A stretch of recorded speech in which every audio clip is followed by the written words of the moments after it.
Assalamualaikum warahmatullahi wabarakatuh. Saya senang sekali ketemu Pak Bambang. Ya, Pak Bambang Ubaran yang kata orang-orang menjadi pemain musik yang lebar dan pembaca puisi yang sudah tidak asing lagi di dunia, bukan di dunia, di Indonesia enggak. Itu selalu berpuisi, selalu ke pemerintahan, selalu ngomongnya ya gimana lah, mungkin mereka tahu lah tentang puisi-puisi dia. Dan juga dia juga seorang aktor film juga di layar lebar. Dari salah satu itu terima banyak film-film yang sudah digarap, sudah hampir ratusan film ya. Jadi, saya pengen sekali ketemu beliau. Ya. Yuk kita ikutin selanjutnya. Saya akan ketemu langsung dengan Pak Bambang Uban. Kita akan ngobrol-ngobrol tentang sejarah dia dari nol sampai suksesnya sebagai film dan acting. Ini sudah ketemu kita Pak Bambang. Assalamualaikum Pak Bambang. Waalaikumsalam. Ya, sehat Pak Bambang. Sehat, alhamdulillah. Iya. Gimana? Kita sudah sampai dari pagi kita perjalanan jauh juga dari Jakarta sampai sini. Oh, iya. Ketemu juga sama Pak Bambang. Ke desa pelosok. Pelosok ya, lalu kalau gitu. Ya, memang Pak Bambang ini sebagai artis luar biasa ya. Ya, senior. Biasa di luar. Cuma artis itu dari pemain layar lebar. Ini bukan acting lebih selalu layar lebar di bioskop. Yang tayang-tayang tonton film layar lebar. Ya, saya pengen tanya nih Pak Bambang, mungkin pengalaman Pak Bambang dari awalnya terjun di dunia acting dan sampai sekarang itu Pak Bambang. Ya. Memang kalau bicara tentang perjalanannya itu kan panjang. Ya, gampang ya. Di mana ketika saya kebetulan lahir di Palembang. Saya lahir di Palembang itu pertama kalau waktu kecil itu kan orang kalau punya cita-cita mau jadi presiden, mau jadi dokter, mau jadi pilot atau insinyur. Kalau saya enggak, saya pengen jadi seniman. Akhirnya saya di Palembang itu sewaktu SMP saya sudah mengenal teater. Saya mengenal di mana di sana itu guru pertama saya berteater itu adalah alumni dari Asdrafi, dari Departemen Agama yang ada di Palembang di Sumatera Selatan itu namanya Nur Hasanah dan Murus Ibe. Nah, akhirnya karena di daerah yang namanya Palembang untuk kesenian itu belum berjalan sebagaimana mestinya. Akhirnya karena saya merasa harus meningkatkan lagi bagaimana saya harus belajar lagi, bagaimana saya harus berjuang lagi. Akhirnya ketika saya sudah menyelesaikan sekolah SMA, itu pun saya tidak langsung berkesenian. Waktu itu saya tinggal di Komplek Atabri. Saya sebenarnya masuk Atabri karena ternyata panggilan kesenian saya lebih kuat. Dan ketika sudah semakin kuat, sehingga saya ke tim. Nah, di situ saya pernah seminggu nggak pulang-pulang. Saya menyati bagaimana jadi seniman, bahkan juga saya kepengen masuk KJ, kalau dulu kan LPKJ. Nah, saya waduh ngapain ya, pengennya ya jalan-jalan. Nah, akhirnya saya dari teater Jakarta Barat, Jakarta Selatan, Utara, Timur, sampai akhirnya saya di bengkel teater Rendra. Nah, di situ. Nah, tapi ketika saya mau berteater kan saya kan tahu sendiri kalau orang berteater harus merokok, harus ngongkos. Akhirnya saya sebagai penulis buku itu di Gramedia. Nah, di Gramedia itu saya sebagai ilustrator di buku anak-anak seperti Bobo itu saya yang menulis ilustrasi. Jadi ilustrator, kemudian jadi penulis buku. Penulis buku itu kurang lebih ya belasan tahun lah saya membantu Aswendo Atmowiloto, ya saya menulis buku, ya artinya di situ. Nah, ketika saya itu sebagai freelance, ketika saya berteater itu saya punya uang dari hasil dari honor ilustrasi, bikin cerpen, bikin buku. Nah, itu saya ketika saya berkesenian itu saya nggak minta-minta.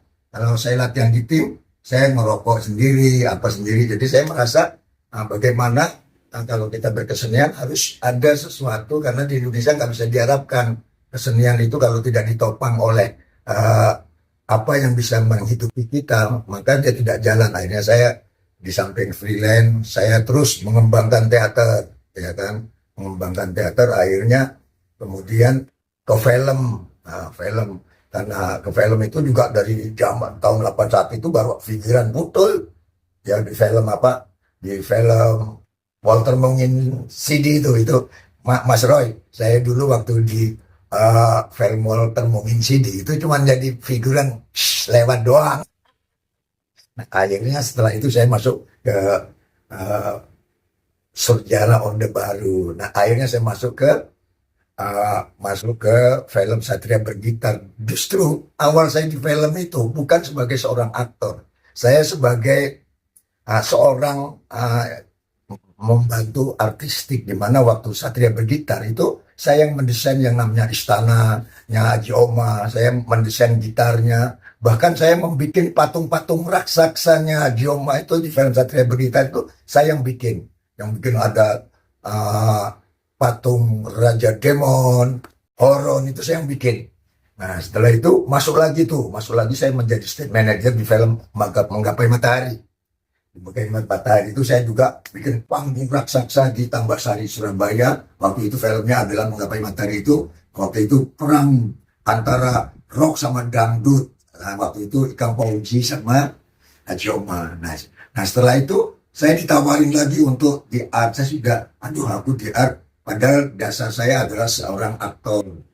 Nah akhirnya saya tidak lagi menjadi penata artistik, membantu yang sifatnya di belakang. Akhirnya saya coba. Alhamdulillah akhirnya saya punya kesempatan di beberapa film.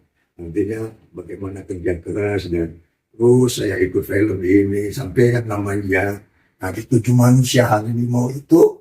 Nah itu saya dikerjain tuh sama Dani Sapawi waktu itu. Tujuh Manusia Harimau itu dia bilang cuma 3 episode saja Mas Bambang Uban. Gak taunya sampai ujung 300 episode, capek. Tiap hari kayak kerja itu dari pagi sampai malam, berarti hampir setahun lebih itu. Itu kalau film-filmnya itu udah berapa judul Bang? Ya lumayan lah, sampai saya pernah juga film. Bisa tahu gitu. Yang banyak banget tapi lumayan ya kan. Saya pernah juga film Fathahillah. Film Fathahillah itu saya jadi Bupati Pengging. Terus film Uruk itu 4 negara. Itu juga syutingnya barengannya sama Ayu Soha, Ayu Asyari, Ati dan lain-lain hal. Nah terus akhirnya ada film juga Tutul Tinular. Saya juga menjadi pendekar Adisara kan gitu. Nah terus ya sampai sekarang ya alhamdulillah. Kemarin juga saya syuting itu dalam 2 bulan itu 3 film. Satu Gete Ireng, terus Juminten Ed. Nah, tapi terus saya bukan bukan sekedar di film ternyata. Ya sebagian mengatakan bahwa saya ini kan multi talenta, di mana saya juga melukis. Nah ini kan lukisan saya Bung Karno, ada lukisannya siapa? Prabowo, The Spirit of Sultan Agung. Nah bagaimana ini ada John F. Kennedy yang mengatakan jangan pernah kau tanya apa yang sudah diberikan oleh negara, tapi apa yang sudah kamu berikan kepada negaramu. Nah itu, akhirnya, kalau puisi, ini kan puisi ya, yang selama ini puisi saya. Kerjaan puisi sekarang. Saya kebetulan saya ketemu dirimu kan, lagi membaca puisi itu. Membaca puisi itu awalnya saya tuh tidak tertarik dengan membaca puisi, tapi setelah saya melihat tiap saat, akhirnya ketika Rendra sudah berpulang tahun 2009, 2010 saya baru mulai baca puisi, tapi saya harus merubah. Karena Rendra katakan bahwasanya kalau negara lagi sakit itu paling tidak penyair itu harus berpikir tentang bagaimana melihat situasi zaman, dan kamu jangan menjadi penyair anggur dan rembulan katanya. Akhirnya saya selalu pendobrakan. Saya ini selalu kata-kata saya keras, ya lebih pamflet, bagaimana saya mengkritisi, bagaimana saya memprotes, tapi dengan kata-kata, tapi dengan kecintaan. Artinya bukan saja marah-marah, bukan saja ngomel-ngomel, tapi bagaimana memberikan solusi. Nah, artinya bukan marah, karena ayo kita bangun bareng-bareng. Nah, itu setiap puisi saya pasti puisi yang bersifat kebangsaan. Itu puisi yang dan itu saya merubah konsep membaca puisi karena saya berpikir, karena saya berangkat dari aktor, saya anggap bahwasanya bagaimana saya masuk di alam aktor sastra. Gitu. Nah, Ya, saya terharu dengan Pak Bambang. Sejak saya kenal Pak Bambang itu bila kata orang-orang itu awalnya. Pas kita ketemu langsung, malah tahu kita ketemu itu di Taman Seni Marzuki malam-malam. iya, iya. Ya, itu saya terharu Bang. Iya, iya, iya. Beda sama yang lain-lain Bang. Bang. Beda. Kami sebagai media biasanya kita ngambil gambar ini sekarang Pak Bambang itu jadi kan saya semangat. Ada Pak Bambang itu saya semangat. Karena Pak dari publik bawah itu Pak Bambang lebih naik ke atas. Ya karena gini kan, karena mungkin teman-teman tidak memahami ya. Arti seorang misalnya kayak dirimu biasa bermain dengan itu, cerita dan lain-lain. Sebenarnya kalau mereka tahu, mungkin usia dari YouTube itu dengan usia manusianya akan lebih lama usia YouTube itu. Video itu lebih mahal. Contohnya kayak Epicus Nandar. Ya kan? Epicus Nandar ada di YouTube. Nah sekarang Epicus Nandar kan sudah berpulang tuh. Tapi videonya kan jalan terus sampai hari ini. Sampai anak cucu keturunan. Nah jadi harus kita hargai. Jangan kita anggap gampang. Kenapa? Kenapa YouTube? Kenapa YouTube itu? Orang nggak lagi lihat TV. Pertama apa? Bangun tidur, HP. Mau tidur, HP. Betul nggak? Nah, saya nggak pernah meremehkan itu. Tapi kadang orang bilang, harus sekali. Nah, ada yang di sekeliling kita saya anggap adalah guru saya. Orang pintar tidak pintar adalah guru saya yang harus saya sayang. Itu prinsip seorang seniman sejati. Jadi bukan masalah apa. Sehingga itulah. Ya, kadang-kadang baru 1 langkah sudah gaya. Baru 2 langkah gaya. Kalau saya, mudah-mudahan semakin naik, kita semakin turun nanti kita. Semakin naik, kita semakin turun. Bukannya makin sombong. Siapa lu kata Rasulullah? Siapa lu kata Tuhan? Enak aja. Makanya kan saya jauh-jauh hari itu pengen sekali untuk kapan waktu bisa ketemu Pak Bambang. Bukan itu, ya. Ada yang ngumpet di bawah pojok. Kata Pak Bambang. Ya sengaja, saya tinggal di pelosok desa. Karena begini, saya minta sama Allah. Ya Allah, tolong orang yang memang benar-benar mau ketemu saya, ya ketemukan. Tolong sekedar mau ngapa-ngapain. Saya nggak pernah nongkrong-nongkrong. Saya seniman, biarpun tidak pernah nongkrong-nongkrong. Karena saya hidup, bangun tidur berkarya, mau tidur lagi berkarya. Hidup saya berkarya. Bahkan kalau lagi mimpi pun, mimpi berkarya. Nah itu loh, jadi saya benar-benar, ya kalau mau jadi seniman, ya seniman yang benar-benar. Kalau nggak benar-benar, ya seniman itu. Gitu loh. Nah itu jadi, dengan Bari kan nyatanya, Bari akhirnya, oh iya ya. Kenapa? Itu bukan karena siapa-siapa. Allah memberikan kemudahan. Nah saya mengajarkan kepada mereka, nggak boleh kamu meremehkan siapapun. Nggak boleh kamu menganggap orang kecil. Nah, tapi orang itu besarkan semua orang, nanti kamu akan besar. Betul nggak? Itu dong. Ya selain kegiatan kesenian dan puisi itu apa aja? Ya saya selama ini saya tidak pernah kerja tetap. Saya menjual ide, menjual gagasan. Saya bikin teater pun bukan hanya sekedar di Jakarta. Kalau bicara teater ya, ini film dan teater itu berjalannya bareng. Ya kayak misalnya saya membuat pementasan teater, sudah urusannya di UGM, mengenang Gajah Mada, di mana berusaha dengan betapa sulitnya berhadapan birokrasi yang namanya menghadap rektor, menghadapi senat mahasiswa yang harus didemo dan lain-lain. Nah, terus masuk lagi ke Kalimantan. Saya membaca puisi di depan sultan, di depan gubernur, di depan wali kota, para bupati. Itu saya sudah melakukan itu karena saya bilang dulu kesenian teater itu adalah tontonan para raja-raja. Dan saya buktikan bahwasanya saya sudah membaca puisi di hotel bintang 5. Itu loh. Saya sudah bacakan itu di Kalimantan. Bahkan di Sunandu saya bikin acara juga. Dan saya tidak bawa siapa-siapa ketika saya ke Jogja. Pemainnya orang-orang Jogja. Semua orang Jogja. Keuangannya orang Jogja. Kalimantan Timur, pemainnya ya orang Kalimantan Timur. Bukan mereka sebagai penonton. Nah ini yang saya rubah sistem. Bahwasannya kearifan lokal itu memang sangat penting itu Bang Bari. Gitu. Sungguh terharu Bang. Kata-kata Bang Bambang itu dari pengalaman itu meresap ke hati saya. Ya, karena kan saya tuh juga pengen seperti Bang Bambang, gimana cara, mungkin orang-orang juga pengen lah seperti Bang Bambang. Iya, iya. Iya, ya, ya mungkin selama kita kenal, ya saya berterima kasih banget nih Iya. atas dari nasihat Bang Bambang selama saya kenal berbulan-bulan Iya, kita. Sampai saat ini kita bisa berjumpa langsung dan terbuka kayak gini. Saya sebenarnya belum pernah kan terbuka. Kamu Bari orang ketiga ke sini. Tidak banyak orang. Satu dari Ponorogo. Satu ada yang dari Aceh. Dan kamu dari banyak orang. Saya sengaja ngumpat. Jadi kalau bukan Allah yang ngasih izin, jangan pernah ketemu sama saya. Asing nggak?